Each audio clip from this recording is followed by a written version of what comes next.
Hey, it's Clay Trader, and this will be a video chart on ticker symbol AMRN. We will take a look at the 30-minute time frame.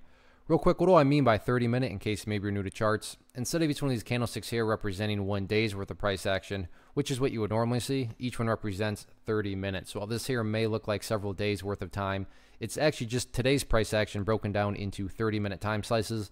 I like to this time frame. I think it does a good job of telling the quote-unquote story of the price, and then makes mapping out levels of support and resistance a bit easier to see. Very nice price movement today, and I circle back to the whole 30-minute thing just because I don't know if there was news or something that came out during the final 30 minutes, but you can see right here, last 30 minutes of the day actually had the biggest volume, and the price pulled back, so there were some sellers that showed up. It didn't wreck the entire day because the price is still well above where it started, but just some interesting dynamics there in terms of the final 30 minutes. But anyways, let's map out some levels of support, then we can talk resistance. The ideal area of support going forward, Clay, what would make this chart look the absolute strongest?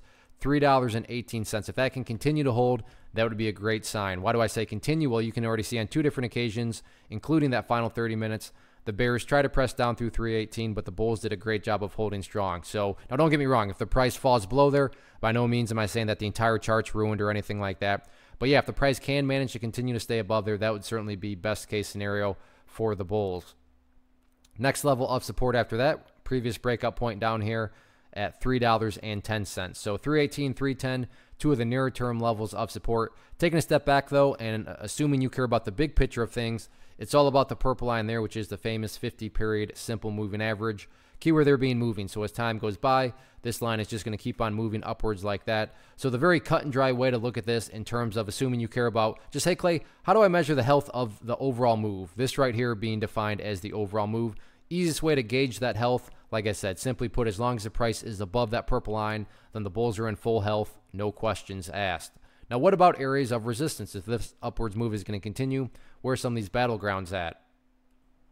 I'm just going to talk about one area of resistance, and I'll explain that in a second. I'm going to call that right up there at $3.28, just splitting the difference a little bit.